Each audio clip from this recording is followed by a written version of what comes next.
لیکن جب میں ہدایت پہ آیا تو میرے پورے خاندان کو الحمدللہ سدھار دیا، پورے خاندان کو، سمجھے؟ کیونکہ یہ گناہوں کا راستہ ہے، یہ بدکاری کا راستہ ہے، بدبختی کا راستہ ہے، بدقسمتی کا راستہ ہے، ظلم کا راستہ ہے۔ ہم اللہ کو چھوڑ کے، ایسے مالک کو چھوڑ کے جس نے ساری کائنات کو پیدا کیا اور ساری کائنات کا مالک خالق ہے اور سب کو رزق دینے والا ہے، مجھے بتائیے میرے بھائی، یہ زبان جس سے ہم اللہ کو چھوڑ کے کسی اور کو پکاریں گے مدد کے لیے، زبان کا مالک کون ہے؟ اللہ ہے یا نبی ہے یا کوئی ولی ہے یا کوئی صحابی ہے؟ بالکل نہیں، اللہ ہے۔ مکہ کے مشرکین کا کیا قصور تھا میرے بھائی؟ قرآن گواہ ہے بھائی، اللہ کی قسم ہے، قرآن گواہ ہے۔ سورہ یونس پڑھیے آپ ترجمے سے، آیت نمبر دے رہا ہوں 18:31 یا 18:31۔ اللہ سبحانہ وتعالیٰ اس میں بتا دیا ہے کہ مشرکین مکہ کا قصور کیا ہے۔ کیا مکہ کے مشرکین اللہ کو نہیں مانتے تھے؟ اللہ کی قسم ہے وہ اللہ کو رب مانتے تھے، اللہ کو رب مانتے تھے، وہ اللہ کو تمام کائنات کا مالک خالق مانتے تھے وہ۔ اے نبی پوچھئے ان سے، اللہ فرما رہا ہے دیکھو تم، اے نبی ان سے پوچھئے کہ آسمان سے بارش کون برساتا ہے، زمین سے تمہارے لیے کھانا کون نکالتا ہے، زندہ کو مردہ، مردے سے زندہ کون پیدا کرتا ہے، تمام تدبیریں جو بھی دن اور رات، ہر وہ چیز کا مالک خالق کون ہے، یہ سب کون کر رہا ہے؟ تو یقیناً مکہ کے مشرکین جواب دیں گے، یقیناً جواب دیں گے کہ اللہ کر رہا ہے، اللہ کر رہا ہے، ہر وہ چیز اللہ کر رہا ہے، رزق اللہ دے رہا ہے، زندہ اللہ کر رہا ہے، موت اللہ دے رہا ہے، ہر وہ چیز اللہ کر رہا ہے۔ تو پھر ان سے پوچھئے کہ اللہ کو چھوڑ کر تم اور لوگوں کی عبادت کیوں کرتے ہیں؟ یہاں پر اللہ نے عبادت کہا ہے، عبادت مطلب کیا ہے؟ دعا بھی عبادت ہے، نبی کا فرمان ہے الدعاء هو العبادہ، دعا ہی تو عبادت ہے۔ تو اللہ کو چھوڑ کر تم لوگ ان کی عبادت کیوں کر رہے ہیں؟ مکہ کے مشرکین کا جواب سنیے آپ۔ مکہ کے مشرکین سے جب پوچھتے ہیں کہ تم اللہ کو چھوڑ کے تمام پیغمبروں کی، پیروں کی، ولیوں کی عبادت کیوں کر رہے ہیں، تو مکہ کے مشرکین جواب دے رہے ہیں کہ ہم ان کی عبادت نہیں کرتے۔ کس نے کہا آپ سے؟ آج بھی کہتے نا بھائی، جب آپ بولیں گے یا رسول اللہ مدد، یا غوث مدد، میں کہوں گا آپ نبی کی، غوث کی عبادت کیوں کر رہے ہیں، تو آپ کیا بولیں گے؟ ہم ان کی عبادت نہیں کرتے، یہ تو اللہ کے نیک بندے ہیں، ہم ان سے وسیلہ لگا رہے ہیں، اللہ کی عطا سے عطا کرتے ہیں، برحال جو بھی ایک قصہ کہانی سنائیں گے آپ بنا دلیل کے۔ سیم یہی بات، اللہ کی قسم ہے، لفظ بے لفظ بول رہا ہوں میں، ایک ایک لفظ بول رہا ہوں، آپ چیک کر لیجیے سورہ یونس اور آیت نمبر 18:31۔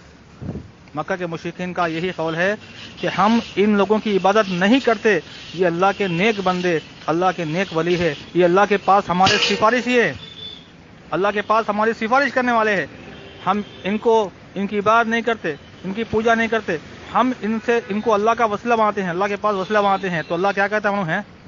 کیا تم اللہ کو ایسی ایسی باتیں بتا رہے ہیں جو اللہ کو معلوم ہی نہیں ہے؟ ایک دم لیٹسٹ نیوز، تم اللہ کو وہ باتیں بتا رہے ہیں جو اللہ کو معلوم نہیں ہے؟ زمین و آسمان میں اللہ تمہارے شرک سے پاک ہے، اللہ نے اس وسیلے کو شرک قرار دیا ہے۔ آپ بول رہے ہیں کہ نبی کے صدقے میں، نبی کے وسیلے میں دعا کرے تو شرک، اللہ تعالیٰ شرک بتایا اس کو، آپ ڈائریکٹ ان کو پکاریں گے تو اللہ کا کتنا غصہ آئیں گے اللہ کو؟ آپ بتائیے میرے پیارے بھائی، آپ ماں کے پیٹ میں سے باہر نکلنے کے واسطے کس کا وسیلہ لگائے تھے، کس کا صدقہ لگائے تھے، یا کس کو پکارے تھے؟ یا رسول اللہ باہر نکالو بولے؟ یا غوث یا خواجہ باہر نکالو بولے؟ نہیں بولے، ہرگز نہیں بولے۔ آپ کو یہ کون سکھائے؟ آپ کو مولویوں نے سکھائے، مولویوں کا دھندا ہے پیٹ کا، یہ پنڈتاں سکھائے، پنڈتاں، کہ یہ بابا کو پکارو، یہ اللہ کا ولی ہے، اس کو پکارو اللہ کا ولی۔ ارے میرے پیارے بھائی، اللہ کے ولی، نیک بندی جو گزر چکے ہیں نا، ان کو ہماری دعا کی ضرورت نہیں ہے، ابھی کوئی چیز کی ضرورت نہیں ہے، ہماری نظر نیاز کی ضرورت نہیں ہے ان کو۔ اللہ کے پاس ان کا اجر مل جائے گا انشاءاللہ، وہ جو بھی نیک کام کیے تھے اللہ ان کو ثواب دیں گا۔ ہم کون ہوتے ہیں بھائی ان کے نام پہ 11ویں 12ویں کرنے والے؟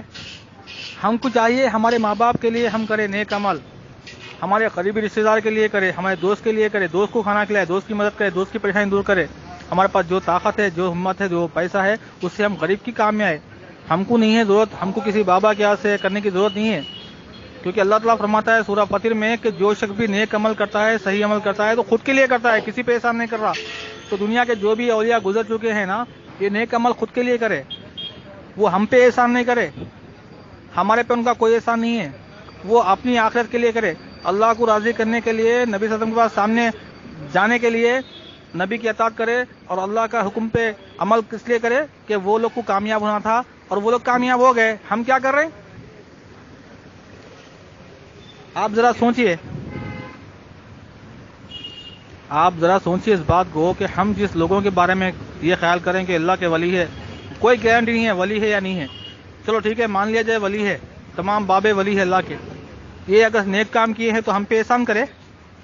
ہم کو کچھ پروفٹ مل رہا ہے ان کے نیک کام سے. اللہ کی قسم ہے ایک نئے پیسے کی آمدنی نہیں ہے. کسی بھی بابا کی پیر کے نمازوں سے، کسی بابا پیر کے روزوں سے، کسی بابا پیر کے دین کی دعوت سے، کسی بابا پیر کے توحید کی دعوت سے وہ لوگ 1 لاکھ نے 10 لاکھ نے 1 کروڑ لوگوں کو کلمہ پڑھائیں گے. اللہ کی قسم ہے اس سے ہمارا کو کچھ بھی واسطہ نہیں ہے، کوئی حصہ نہیں ہے ہمارا ان کے کام میں. ہمارا کوئی حصہ نہیں ہے. ہمارا حصہ ہمارے کام میں ہے. ہم وہ کام کریں گے تو ہم کو حصہ ملے گا، ہم کو ملے گا اس کا پھل. ہم دوسرے کے کام کو دیکھ کے انہیں ایک کام کرتا، انہیں اچھا کام کرا، ان نیک آدمی ہے، ارے میرے پیارے بھائی وہ نیک آدمی ہے تو انہیں اپنا کام کر لیا، انہیں اپنا فائدہ کر لیا. میرے بھائی ہمارے لیے نہیں کرا کچھ بھی کام، وہ نیک کام کر لیا، اللہ کے پاس چلے گیا، اپنی ڈیوٹی کر لیا، اللہ کے پاس مزے میں ہے وہ، سمجھے نا. تو ہم کو بھی کیا کرنا ہے؟ نیک کام کرنا ہے. ہم کو کس نے روکا ہے؟ ہم کو کس نے روکا ہے؟ ہم بھی تو اللہ کے ولی بن سکتے ہیں نیک عمل کر کے، برے کاموں سے بچ کے. ہم کو کس نے روکا ہے؟ ہم کو کس نے گلا پکڑ لیا ہے کیا؟ تم بھی وقت کے بہت بڑے نیک انسان بن سکتے نیک عمل کر کے. کتنا سمجھیں گے بھائی؟ انہوں اللہ کے ولی ہے تو کیا کرنا ہے؟ احسان کرے کیا؟ آپ کے گاؤں کا ایک آدمی کیا کرا؟ شہر کو گیا، بڑے شہر میں جا کے دن رات کام کیا، محنت کیا، دن رات محنت کر کے بہت بڑی کمپنی لگا دیا، کمپنی کو ڈیولپ کر کے بڑا آدمی بن گیا، کروڑ پتی ارب پتی بن گیا. ہم کو کیا کرنا ہے؟ کچھ بھی نہیں، بلکہ زندہ ہے انہیں. اگر سے ہم جا کے اس کے پاس ملنا چاہتے نہیں مل سکتے. اگر سے مل بھی لیں، کبھی بولے بھی کہ میں تھوڑے گاؤں پریشان ہوں تو 25-50 روپے دے کے بڑھا دے گا. آپ کو ہوتا ہے نا، زندہ ہے تو. اب وہ کروڑ پتی مر گیا، آپ کو مل رہا کچھ حصہ پراپرٹی میں اس کی؟ ایک ارب پتی بن گیا بھائی بندہ، آپ کا دوست مر گیا، انہیں اس کی پراپرٹی میں کوئی حصہ مل رہا؟ آپ کو نہیں مل رہا. کیوں نہیں ملتا؟ آپ کو کیا کرنے کا ہے؟ آپ کو بھی کروڑ پتی بننے کا ہے، لکھ پتی بننے کا ہے تو آپ کو بھی کام کرنا پڑے گا، محنت کرنا پڑے گا، دن رات ایک کرنا پڑے گا. محنت کرنے کے بعد میں آپ کو حصہ ملے گا، آپ کو پیسہ ملے گا. یہ رہی دنیا کی بات، نیک عمل کی بات. کوئی نیک آدمی ہے، اچھے کام کر رہا، دین کی دعوت دے رہا، لوگوں کو توحید کی طرف لا رہا، قرآن کی حدیث کی دعوت دے رہا. یاد رکھو آپ، قرآن کی حدیث کی دعوت، کسی بابا کی پیر کی دعوت نہیں، کسی مزار کی دعوت نہیں، کسی کنڈے گرمی کی دعوت نہیں. قرآن کی حدیث کی دعوت دے رہا، اللہ رسول کی طرف بلا رہا لوگوں کو، صحابہ کرام کے طریقہ بتا رہا لوگوں کو کہ کیسا ایمان لانے کا ہے. تو وہ بندہ اپنی آخرت کو سدھار لیا، اپنا مقام اچھا کر لیا، اللہ کی نظر میں اچھا بن گیا، اللہ کا دوست بن گیا، ولی بن گیا. اب آپ کیا کریں گے؟ آپ کو بھی وہی کام کرنا ہے. آپ کو بھی اچھا انسان بننا ہے، آپ کو بھی نیک عمل کرنا ہے. اللہ کا قرب حاصل کرنے کے لیے اچھے عمل کرنا ہے، نہ کہ کسی اچھے آدمی کو پکڑنے سے آپ کا فائدہ نہیں ہے. کسی کا دامن نہیں پکڑ سکتے آپ، کسی کا پیر نہیں پکڑ سکتے آپ. ہر کوئی اپنے اعمال خود کے لیے کرتا. اللہ تعالیٰ اس لیے فرما رہے ہیں کوئی کسی کا بوجھ نہیں اٹھائے گا. بلایا جائے گا قریب رشتے دار کو بھی اٹھانے کے لیے تو اٹھایا نہ جائے گا. سمجھ رہے بات کو آپ؟ تو اپنے اعمال ہمارے کام میں آتے. کسی اور کے اچھے اعمال دیکھ کے ہم اس کی پوجا پاٹ نہیں کرنا ہے بھائی.